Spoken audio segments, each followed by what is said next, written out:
Don't Fear the Reaper by HarryDresdenWizard. I'll say it right now. I grew up in a broken home. Dad drank, Mum drank. That might be why I've never touched a drop, but I'm getting on a tangent here. Most of you already know where this story is going. Dad used to get drunk and blame Mum and I for all his problems. Mum used to lock me in my room while well, you know what aggressive drunks do when they're upset. I'd say, more often than not, my mother's screams and my own sobs were what rocked me to sleep. Then Mum started drinking and became numb to the whole thing. First, Dad kept hitting her and left me to cry in my room. I guess he got bored eventually. 3 days after my 5th birthday, Dad came into my room for the first time. He had never done that before. Mum had stopped him. He broke my nose that first night. We went to the hospital and I told the doctor. I fell down the stairs. He seemed to believe me. It was clockwork after that. Mondays Dad worked late and we rested. Tuesday nights and Thursday nights he was at the bar until well after my bedtime. Wednesdays were the worst. Fridays were normally insults. An occasional slap. Weekends he drank himself to sleep around 4 in the afternoon. But Wednesdays, he'd come up to my room and do his business. If I blocked the door, it was a dozen rounds with the belt. If I cried, it was a slap for every tear. But if I was quiet and let his knuckles crack against my jaw and let him pull my hair short, I'd never have to make up stories at school. I was an adventurous boy and no one looked twice when my hands were scraped or I had a bruise on my cheek. I lived for 2 years fearing that one night Dad would hit me too hard and I'd end up with the angels. Death scared me. One Wednesday I was sitting in the corner when I saw him. A tall man in my corner. At first I thought it was a woman. It looked like a black dress fell from a black face. I realised after a moment that it was a robe, a cloak, but I learned that word years later. I knew what I was looking at. I'd watched TV, I'd read books.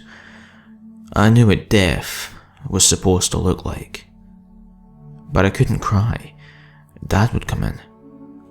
I'd get the belt and death would take me away. But for all the pain in my life, I knew that I wanted to live. That night I fell asleep on the floor, huddled in the corner of my room with a halo of moonlight coming in from the window resting around my feet. Death simply stood in the darkest corner of my room, behind the door leading to the hall. He was there every bad night after. Always Wednesdays, some Fridays when Dad was in his worst moods. Every night he got closer. After 2 months he would sit on the toy box at the end of my bed, sitting with his back against the wall, turned sideways so I always caught the profile of his shadowy hood. "Why are you here?" I asked him one night.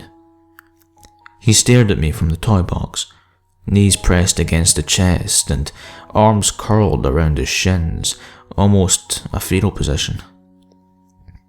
Though there was no fear in the position, just boredom.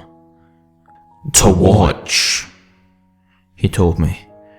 I swallowed at those first words. I had expected a quiet rasp like on TV. Death's voice was something more. It was a burly man's confident and strong. It was a caring mother's nurturing tone, a madman's laugh and a child's giggle. It disturbed and comforted me. "To what?" I asked. He simply looked at me.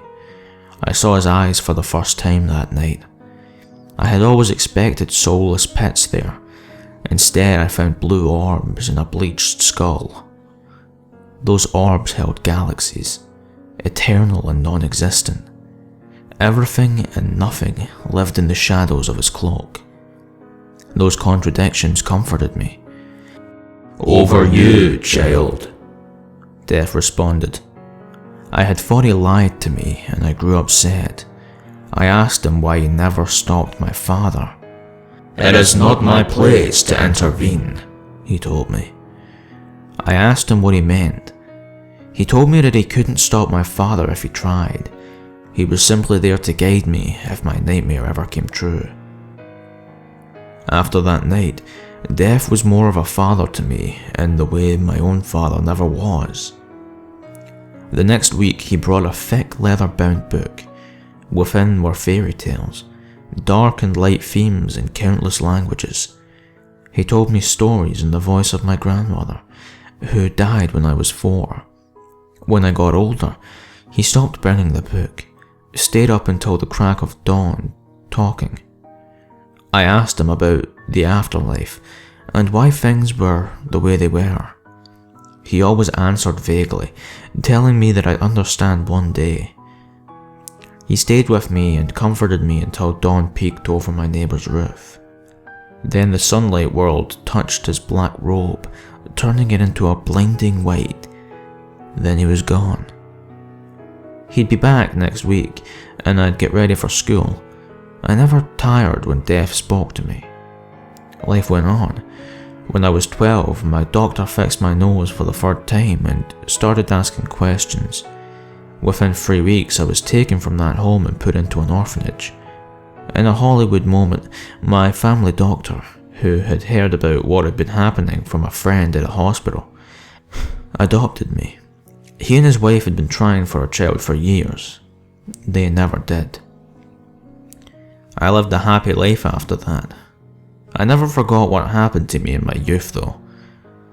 I followed in my father's footsteps and became a physician. Sadly, jobs were tight and I took a role in the morgue. All those years around death helped me work with my new job, and I enjoyed it. My heart broke when my mother was in an accident. I was the one who put the tag on her toe. I had to take the rest of the week off, but Death was there that day. He stood in the corner of the storage room when I closed the drawer. Holding his skeletal hand was a little girl with green eyes and chocolate hair. I had seen my mother's family pictures and knew this was her, around 7 years old. It hurt me, but Death nodded to me, and I knew that he would take care of her. In my lifetime, I've closed the drawer on 4 parents. Dad drove into a storefront while driving drunk. I had to leave the room when they wheeled him in. I would have spat on his cold husk of a body if I didn't. Mum drank herself into an early grave a year later. I pitied her when I closed the drawer. He had broken her soul, and she died in pain. Though my mother left the morgue the same way my mother did, I still remember the screams when Death dragged my father through the door. A red-hot chain and metal collar strapped around his neck. My father, the man that saved my life, died 4 years ago. He went quietly in his sleep. I volunteered to close the drawer on him. When I did, Death arrived and took a little boy with dark hair and blue eyes. You may wonder why I'm writing this. In truth, I'm not quite sure myself. I guess I want to tell people not to fear Death. He's a gentle being with a crappy job, and he saved my life. With the life he gave me, I've raised 3 children, 2 girls and a boy who look just like their mother. I have 9 grandchildren and 2 great-grandchildren with a 3rd on the way. I lost my wife last year to a heart attack. It hurts me to think about it, but I know she didn't fear death. She knew my story, the one I'm telling you now, and she went in her sleep, holding my hand. As I write these final thoughts, I look to my window. Out there I see a figure in the street. snow blowing white on black robes. A moment ago, I opened the window and invited him in. When you live as long as I have, you learn to treat a guest right. Now, he's standing in my corner, patient as the day I met him. When I'm done this post, I'm going to turn off my laptop, put the little girl he brought with him into my lap, and close my eyes.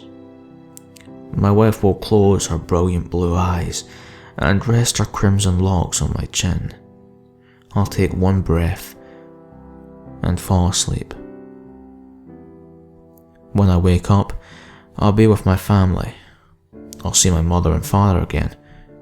I'll see my mum, happier than she was in life. I'll see the 4 dogs I've had in my lifetime too.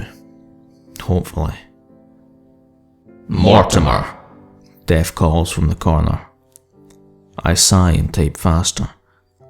If I can say one last thing, I'd like to quote Blue Oyster Cult. Don't fear the Reaper, because after all, people are the real monsters.